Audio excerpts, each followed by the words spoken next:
¿Qué tal, hermanos? Qué privilegio de nuevo encontrarnos y poder compartir juntos de la palabra del Señor. Hoy vamos a estar estudiando sobre la tercera iglesia o el tercer mensaje de Jesucristo a las iglesias y vamos a ir al libro de Apocalipsis capítulo 2 del versículo 12 al 17 que ya hemos escuchado. Y nos corresponde hoy hablar de la iglesia de Pérgamo. Y he tomado el título del mismo texto y la he llamado, esta reflexión, Pérgamo, la iglesia en medio del trono de Satanás. Ahora mismo recuerdo, yo me encontraba hace algún tiempo en uno de los países de Centroamérica y los hermanos con quienes estaba, una noche me invitaron a compartir en uno de los grupos de estudio bíblico. No me imaginaba dónde sería. Sin embargo, comenzamos a subir en carro barrios y barrios muy pobres y además inseguros. De acuerdo a lo que los huéspedes me decían, era una zona bastante peligrosa. Había un poco de inquietud en mí mientras avanzábamos y yo iba mirando por la ventana. Los hermanos decían que no se podía bajar en esos sectores antes de que llegáramos más bien al lugar a donde íbamos. Veía rostros no muy agradables, situaciones, escenas que no daban tranquilidad.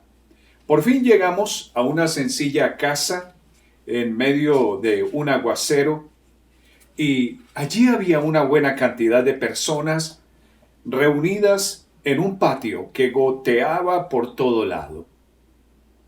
Sin embargo, ellos estaban dispuestos a escuchar de la palabra de Dios. Cuando llegué estaban cantando algunos cánticos muy contentos. Aquel era uno de los sectores más peligrosos de la capital. Pero allí en medio de tanta incertidumbre humana estaba presente la iglesia del Señor Jesucristo, con un testimonio de vida y ayudando a las personas del lugar. Recordé esto al preparar esta reflexión sobre la iglesia de Pérgamo en medio del trono de Satanás. Tomando una frase que he utilizado en otros momentos y aplicándola al contexto de hoy, quiero decir que la iglesia debe estar presente en todo lugar, pero no de cualquier manera. La iglesia de Cristo nació en medio de un régimen injusto, violento e idólatra. Fue en Jerusalén, dominada por los romanos y solapada religiosamente por los líderes tradicionales del judaísmo. Y así ha sucedido en muchas partes del mundo en medio del pecado y de la maldad reinantes. Dios permite que la luz de Cristo brille a través de su iglesia, como dice Romanos 5:20, mas donde el pecado abundó, sobreabundó la gracia. No hay información específica de cuándo ni cómo surgió la iglesia de la ciudad de Pérgamo. Pérgamo equivale a pergamino. Hoy es una pequeña ciudad llamada Bérgama. Hay ruinas todavía de la antigua ciudad. En general, lo que se conoce de la ciudadela de Pérgamo en ese tiempo es que estaba sobre una península. Hoy es la península de los Balcanes, actualmente Turquía. Estaba construida sobre esa península y había un monte en el cual se encontraba a 300 metros de altura el lugar donde vivía la gente más prominente de ese tiempo. Eran 3 niveles, los de más abajo, de la clase más pobre, hasta llegar a lo más alto. La Pérgamo de aquellos tiempos era una ciudad internacional, con muchas influencias culturales de su época. Pérgamo llegó a independizarse teniendo sus propios reyes que se sucedieron más o menos hasta el año 130 a.C., cuando Átalo, uno de los reyes de la pequeña potencia, entregó el dominio a sus aliados de Roma. Así que ya estando bajo el control político de Roma, se convirtió en la provincia romana de Asia Menor. Pérgamo llegó a ser una de las más importantes ciudades de la antigüedad y desde luego la primera en apoyar abiertamente el culto al emperador romano. Dedicaron un templo a Augusto César, el emperador, a la diosa Roma. Y con esta doble adoración pagana nos muestra la lealtad del pueblo de Pérgamo al imperio romano. Y a la vez muestra el hundimiento de este pueblo en la más profunda idolatría. En la terraza de arriba, como dije hace un momento, se encontraba la Acrópolis. Y allí estaba el santuario a la diosa Atenea, la diosa de la victoria. Eran muchos los dioses creados en Pérgamo, con sus respectivos templos o lugares de sacrificio. En Pérgamo había también un Asclepión o templo curativo. Estaba consagrado al dios de la medicina. Y allí llegaban muchos peregrinos para ser curados de sus males. Tras dormir allí toda la noche, los enfermos iban con un sacerdote curandero, contaban los sueños que habían tenido muy de madrugada, y entonces los sacerdotes les prescribían alguna cura. Usaban de serpientes consagradas a Asclepio para sus rituales de curación. Y a las culebras no venenosas las dejaban deslizarse libremente por el suelo de los dormitorios donde estaban los enfermos y heridos. Este vistazo histórico nos ayuda a comprender mejor el mensaje que Cristo envió a la iglesia de Pérgamo. En esta ciudad abundaban la idolatría, el alejamiento extremo del temor de Dios y la inmoralidad sexual. Viendo el contexto de tal cultura, podemos comprender mejor ese mensaje de reprensión, de exhortación y a la vez la oportunidad de perdón para la congregación allí residente a causa de su debilidad ante la presión social. Esa iglesia de Pérgamo carecía del poder espiritual para proceder con firmeza y cuidado ante las erradas formas de vivir allí. Pregunto, ¿se asemeja en algo con nuestro tiempo, con nuestra nación y con nuestra cultura actual? Imaginemos las circunstancias que pudieron haber vivido los cristianos de Pérgamo. ¿Qué decisiones tomarían? Ellos eran agricultores que vivían en un ambiente de tantas costumbres idolátricas relacionadas con las labores del campo y eran empujados por las recomendaciones de sus amigos y parientes ante una enfermedad para que fueran a algún baño medicinal, a alguna terapia con un curandero o a pasar una noche en aquel cuarto del dios Asclepión. O eran invitados a una comida de fiesta preparada en honor a algún dios y se veían presionados a mostrar adoración al emperador o a la diosa Roma a causa de algún trámite civil que tenían que hacer, de algún puesto, de alguna ayuda social. Imaginemos lo que vivían esos cristianos de Pérgamo. Quizás mientras estoy diciendo esto, estamos viendo lo que hay en nuestro entorno y cómo nuestra cultura se parece a la de esos tiempos. Vamos al texto que hemos leído hoy, Apocalipsis 2, versículo 12. Y escribe al ángel de la iglesia en Pérgamo, el que tiene la espada aguda de 2 filos, dice esto. Lo que primero me llama la atención aquí es el término, el que tiene la espada aguda de 2 filos. Ya sabemos, sí, identifica a Cristo como el que tiene la espada aguda de 2 filos, al que es el verbo, la palabra viva de Dios.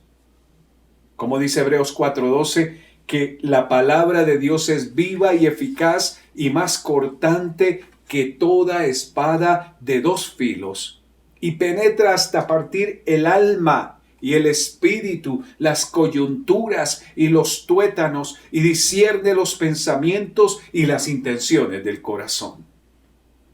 Esta verdad predominante desde el capítulo 1, versículo 16, podemos leer, por favor, capítulo 1 de Apocalipsis, versículo 16, dice: tenía en su diestra 7 estrellas, de su boca salía una espada aguda de 2 filos, y su rostro era como el sol cuando resplandece en su fuerza. Está hablando Juan de la visión que tuvo acerca del hombre Jesús, del Hijo del Hombre, del que tiene el poder y la autoridad y el que da el mensaje de las 7 iglesias. Es su palabra que penetra lo más profundo del ser humano, que está por encima de las culturas, los hábitos, las prácticas de las sociedades y las personas. Pero también nos afirma que hay juicio para una congregación cuando se ha adaptado a las costumbres del lugar en que vive. El Señor ha puesto su iglesia, aún en los lugares más perversos, más difíciles, para que su iglesia resplandezca como un gran faro. La iglesia no puede adaptarse a lo que hace el común de la gente que no tiene temor de Dios. No somos nosotros los que debemos imitar a los que están fuera de la luz, sino más bien ellos deben seguirnos porque ven la luz de Jesús en nosotros. Leamos el versículo 13. Dice: yo conozco tus obras, está hablando Jesús, y dónde moras, donde está el trono de Satanás, pero retienes mi nombre y no han negado mi fe, ni aun en los días en que Antipas, mi testigo fiel, fue muerto entre vosotros, donde mora Satanás. El Señor hace énfasis en esto. Donde está el trono de Satanás. Se puede referir al dominio que el diablo tenía sobre esta sociedad idolátrica. Como dice Romanos 1:23, y en lugar de adorar al Dios inmortal y glorioso, rindieron culto a ídolos que ellos mismos se hicieron con forma de simples mortales, de aves, de animales, de 4 patas y de reptiles. Esta sociedad había llegado a cambiar la gloria del Dios incorruptible por semejanza de imágenes del hombre, que es corruptible, corrupto. Y ahí dice que habían hecho imágenes de aves, de reptiles, de animales de 4 patas. No solo adoraban a esas figuras, sino también adoraban las imágenes humanas, inclusive a las serpientes. Recordemos que a Satanás se le llama en Apocalipsis 22 la serpiente antigua. Pero también aquí hay una palabra o unas palabras de ánimo para la iglesia. Pero retienes mi nombre. Eso indicaba que la iglesia, a pesar del paganismo que había dejado y de las circunstancias en que se encontraba, proclamaba el nombre de Dios en medio de aquella perversa e idólatra sociedad. Sin duda, los conocidos, los familiares, los amigos, los vecinos presionaban fuertemente a los cristianos para que volvieran a las antiguas prácticas paganas e inmorales. Pero retienen mi nombre, le reconoce el Señor a la iglesia. El mismo versículo sigue declarando la firmeza de la iglesia en Pérgamo. Retienen mi nombre, no has negado la fe.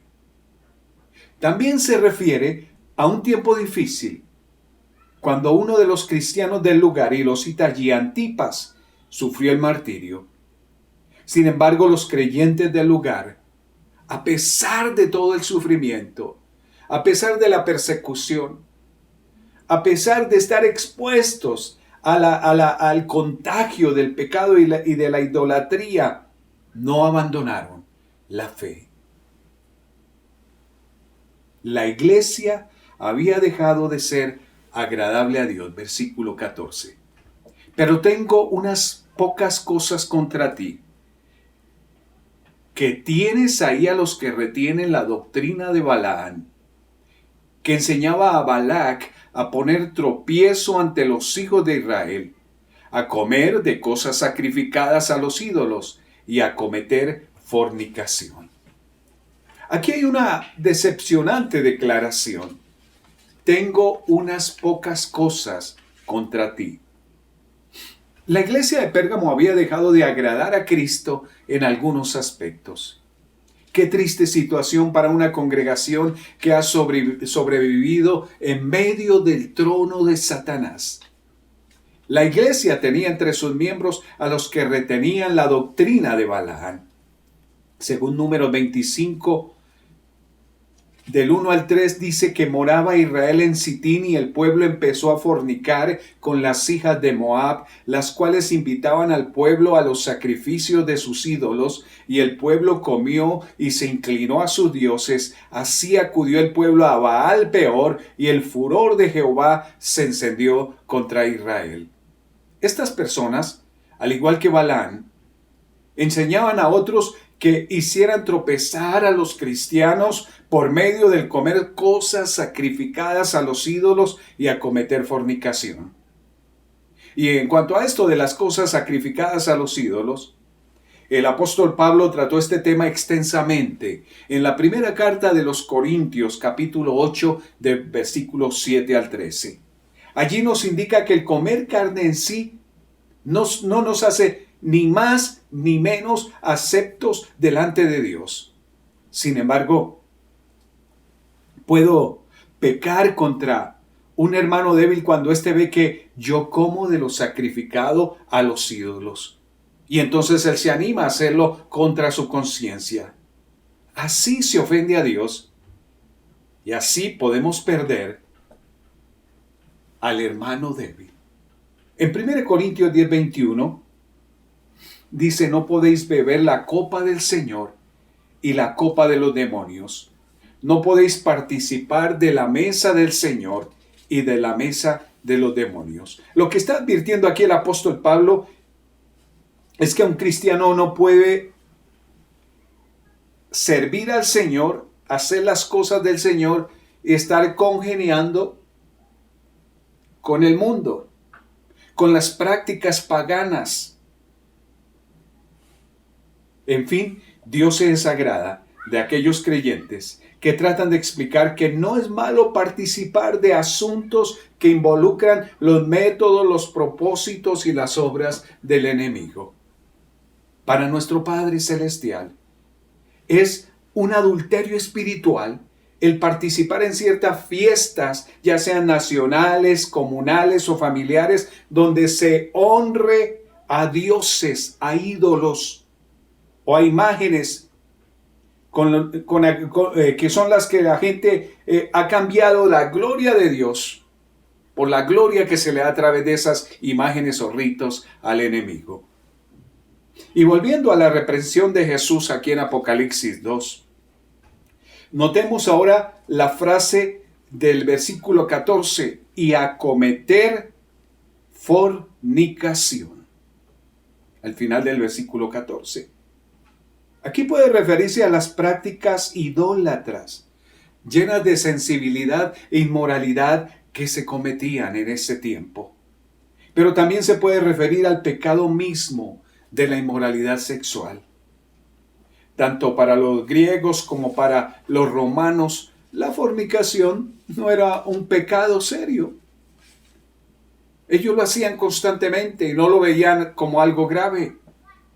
Muchos hogares se desintegran a raíz de la fornicación, a raíz del adulterio.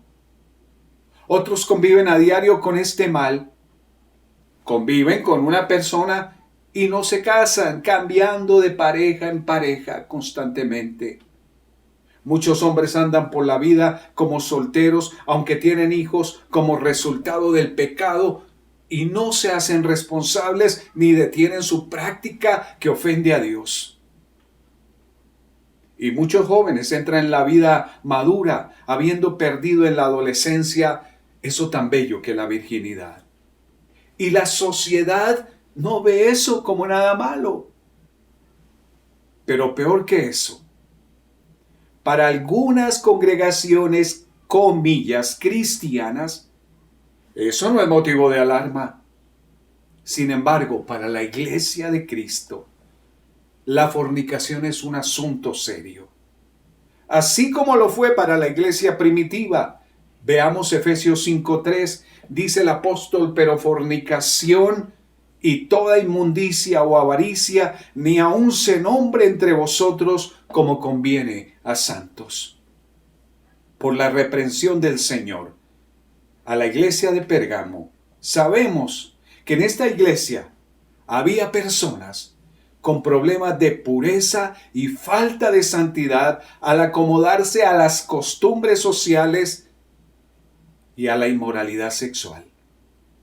Hoy día, la iglesia debe darse cuenta que a Dios no le agrada, que a Dios se le ofende por el pecado de la fornicación o el adulterio. Dios no quiere en la iglesia personas que promuevan la fornicación, ya sea por sus propios actos o por medio de consentir o animar al pecado. Versículo 15 de Apocalipsis 2. Y también tienes a los que retienen la doctrina de los nicolaitas, la que yo aborrezco. ¿Qué era lo que los nicolaitas predicaban o defendían? Que frente a las prácticas de idolatría e inmoralidad, la santidad no se veía afectada y que la salvación no se pierde aunque se viva como quiera cada uno. Contrario a lo que Dios pide de vivir vidas santas y puras para Él. Esta idea errónea puede llevar a la perdición de muchas almas que ya han sido salvas. Hay que tener mucho cuidado. Sigamos avanzando, Apocalipsis 2:16. Por tanto, arrepiéntete, pues si no vendré a ti pronto y pelearé contra ellos con la espada de mi boca. Recordemos que lo está hablando el que tiene el poder en su boca, una espada de doble filo. Aquí vemos en el verso 16 qué es lo que Dios pide ante el pecado que ha enumerado en los versículos anteriores.